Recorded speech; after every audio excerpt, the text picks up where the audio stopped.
All welcome to Ispa Creations. இப்போ நம்ம coin work எப்படி பண்ணலாம் அப்படின்னு பார்க்கலாம்.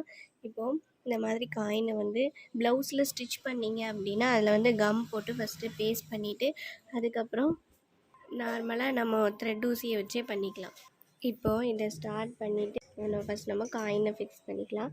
அதுக்கு இந்த மாதிரி டொயின் எடுத்துக்கோங்க. எடுத்துகிட்டு சென்டரில் ஒரு ஸ்டிச் நார்மல் செயின் ஸ்டிச் போட்டு அதுக்கப்புறம் இங்கே ஒரு ஸ்டிச்சு, ஓகேவா? அந்த மாதிரி சென்டரில் கொடுத்து எடுத்துகிட்டு அதுக்கப்புறம் இந்த இருக்கு இல்லையா, இந்த இதுலேயும் ஒரு ஸ்டிச் போட்டுக்கோங்க.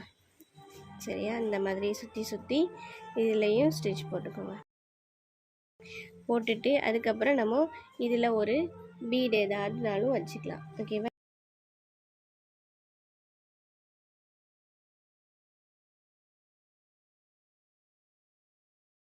இப்போது நம்ம சுற்றி டொயினை வச்சு ஸ்டிச் போட்டாச்சு.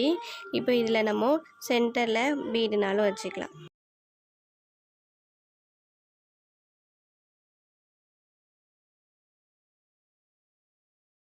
மறுபடியும் நான் எப்படி இந்த காயினை ஸ்டிச் பண்ணலான்னு காட்டுறேன். இந்த இருக்கு இல்லையா, அந்த மாதிரி இதில் ஃபஸ்ட்டு நம்ம போடனாலும் போட்டுக்கலாம். போட்டுட்டு சென்டர்லேயும் அந்த ஹோல்லையும் விட்டுட்டு எடுக்கணும், ஓகேவா? சென்டரில் சும்மா நார்மலாக செயின் தான். இப்போ இதில் நம்ம பீட்ஸை லோட் பண்ணிக்கலாம். ஓகே, இப்போது இதை சுற்றி எப்படி பீட் ஒர்க் கொடுக்கலான்னு பார்க்கலாம். அந்த காயினை ஒட்டி கொடுக்கணும், ஓகேவா? இந்த காயினை ஒட்டி கொடுக்கணும்.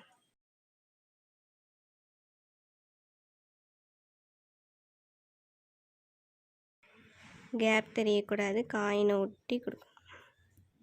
மிரர் ஒர்க்கில் மிரருக்கு மேலே அந்த பீட்ஸ் வர மாதிரி ஸ்டிச் பண்ணுவோம் இல்லையா, அதே மாதிரி இதுலேயும் காயினுக்கு மேலே அந்த பீட்ஸ் வரணும். சைடில் காயினை ஒட்டி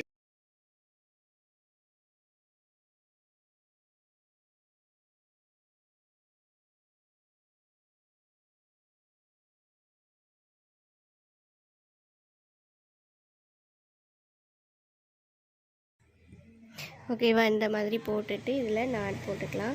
இப்போ இதில் சென்டரில் ஸ்டோன் வைக்கிறனாலும் வச்சுக்கலாம், ஓகேவா? இதிலேயே குவாலிட்டியான லக்ஷ்மி காயின் அந்த மாதிரி நிறைய டைப்ஸ் இருக்குது, ஓகேவா? இந்த மாதிரி லக்ஷ்மி காயின் வாங்கி யூஸ் பண்ணிக்கோங்க.